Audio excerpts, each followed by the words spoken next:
kanker paru adalah asal dari sel kankernya itu sendiri adalah sel organ paru. Walaupun bisa juga terjadi kanker di tempat lain menyebar, kemudian dia menyerang paru. Keluhan-keluhan yang asalnya di organ sekitar paru, seperti batuk, batuk darah, nyeri dada, kemudian sesak napas.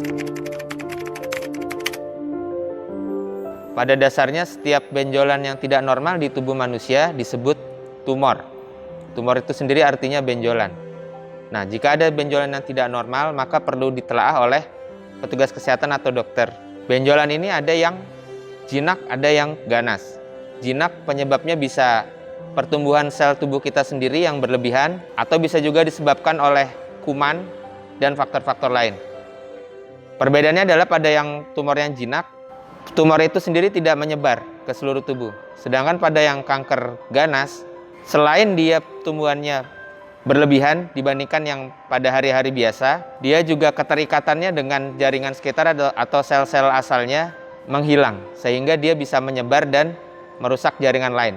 Nah, tumor yang bisa menyebar ke tempat-tempat yang jauh ini kita sebut kanker. Sedangkan yang dimaksud kanker paru adalah kanker yang asal dari sel kankernya itu sendiri adalah sel di organ paru. Walaupun bisa juga terjadi kanker di tempat lain menyebar, kemudian dia menyerang paru. Nah, ini dinamakan metastasis kanker di paru. Sedangkan kanker paru yang ganas juga bisa.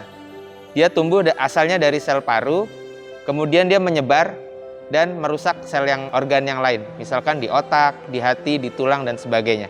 Jadi kanker paru itu sendiri ketika dia ganas atau stadiumnya sudah lanjut, dia bisa menyebar ke tempat lain. Begitu juga kanker dari tempat lain, dia bisa menyerang ke paru. Gejala-gejala kanker paru dapat diwaspadai seumpama pada pasien ditemui keluhan seperti misalkan batuk darah atau sesak yang sulit dijelaskan penyebabnya, kemudian batuk-batuk, serta nyeri dada.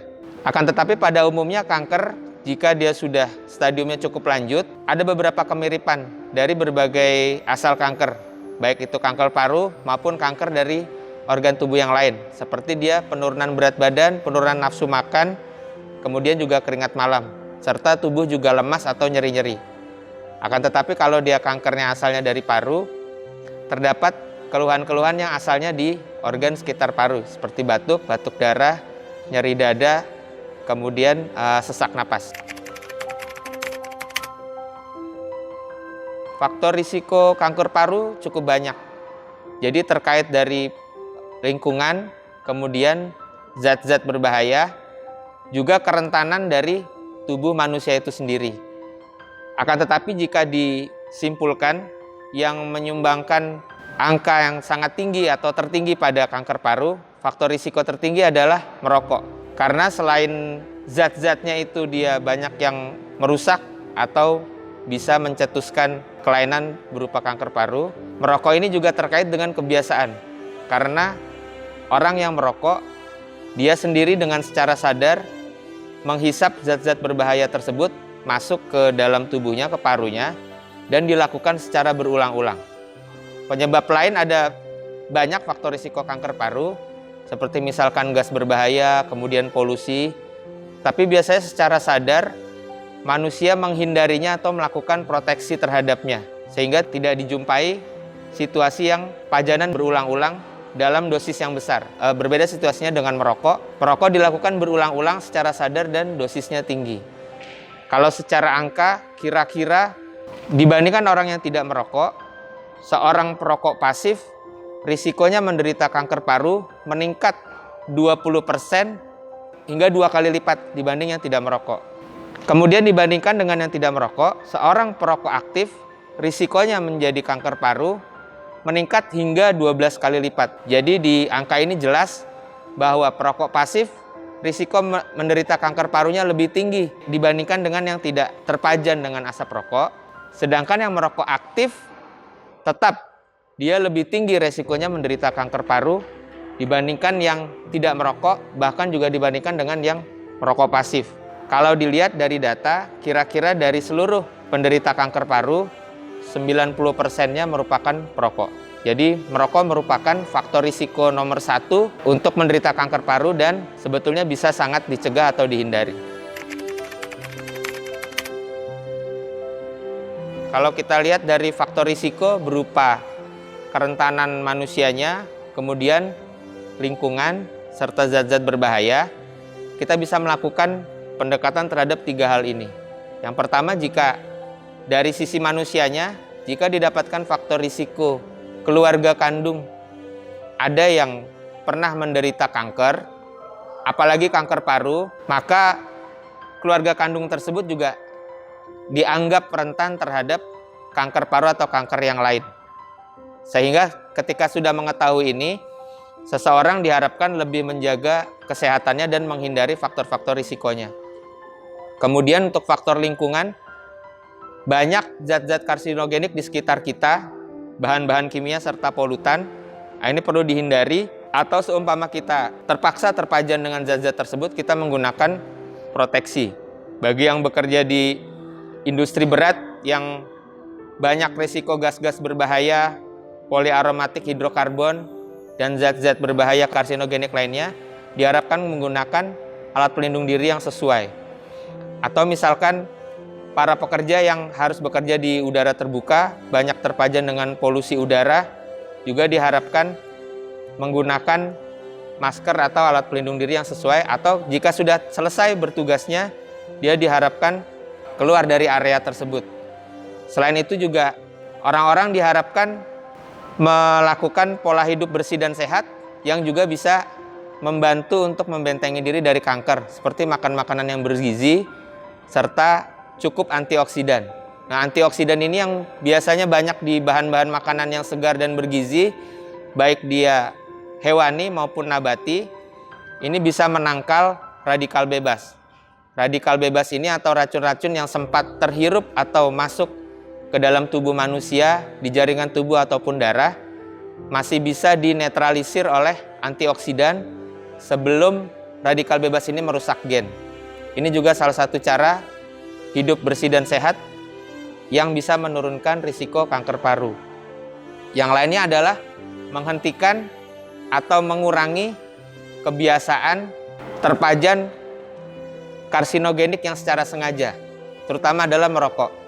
Jika kita tadi bekerja menggunakan APD, jika kita berjalan-jalan di jalanan yang banyak polusi, kita cepat-cepat atau kita menggunakan masker, itu bisa jadi sia-sia jika kita secara sengaja merokok. Karena sejumlah besar karsinogenik justru kita hirup seluruhnya masuk ke dalam tubuh. Selain itu, merokok juga selain ada faktor risiko kanker dari zat-zat karsinogenik, suhu panas dari rokok itu sendiri yang bisa ratusan derajat itu juga berisiko kanker, walaupun dia bukan kankernya di paru, yaitu di kanker di bibir. Jadi karena risiko pajanan yang panas itu, dia bisa menyebabkan kanker di bibir. Kemudian zat-zat karsinogenik selain dia menyebabkan kanker di paru, juga kanker di tempat lain yang dilaluinya, yaitu tenggorok. Tenggorok bukan bagian dari paru, tapi dia satu kesatuan dari saluran napas. Nah, zat karsinogenik dari rokok ini juga bisa menyebabkan kanker di tenggorokan. Jadi, secara ringkas untuk menghindari kanker paru, ada 3, yaitu jika kita punya kerentanan genetik, diduga punya kerentanan genetik yang kita ketahui dari riwayat keluarga ada yang kanker, kita perlu lebih menjaga diri. Kemudian yang kedua, faktor lingkungan, kita hindari lingkungan zat-zat atau polusi yang karsinogenik yang berpotensi menyebabkan kanker. Kemudian yang ketiga, kita hindari faktor-faktor risiko kanker yang sebenarnya sangat bisa kita hindari, yaitu yang nomor 1 adalah merokok. Pada dasarnya deteksi dini pada kanker paru serupa dengan diagnosis dini. Jadi jika ada keluhan yang tidak bisa dijelaskan atau tidak mereda, diharapkan segera konsultasikan ke dokter terkait, bisa ke dokter umum atau ke dokter spesialis, atau ke rumah sakit UI. Kemudian juga bisa dilakukan modalitas yang lain, seperti misalkan dilakukan CT scan dosis rendah. Nah, ini bisa mendeteksi kanker paru yang mulai muncul pada ukuran yang lebih kecil, sehingga lebih cepat ketahuan. Kanker paru kalau sudah stadiumnya lanjut, stadium 3, stadium 4, tidak bisa disembuhkan. Akan tetapi kalau dia ditemukan pada stadium 1, pasien punya harapan yang lebih tinggi untuk survive lebih lama. Jika Bapak Ibu ada keluhan atau ada sesuatu yang ditanyakan atau perlu diperiksakan, dapat segera ke Rumah Sakit Universitas Indonesia. RSUI memiliki tim yang cukup lengkap dari dokter spesialis paru, dokter spesialis penyakit dalam, spesialis paru konsultan onkologi toraks, spesialis penyakit dalam konsultan hemato-onkologi medik, serta dokter umum, anestesi, dan dokter-dokter bedah, termasuk dokter spesialis bedah toraks yang sangat kompeten untuk melakukan diagnostik dan tata laksana kanker paru. Selain itu juga kita memiliki modalitas diagnosis khusus berupa peneropongan paru atau bronkoskopi. Ini bisa dilakukan dengan serat lentur sehingga bisa menuju ke bulatan atau tumor yang ada di dalam paru secara presisi. Kemudian akan diperiksa jaringannya atau selnya oleh dokter spesialis patologi anatomik konsultan yang sangat kompeten di Rumah Sakit UI sehingga tidak terjadi kesalahan diagnosis. Sekian dari saya, jagalah kesehatan. Terima kasih. Assalamualaikum warahmatullahi wabarakatuh.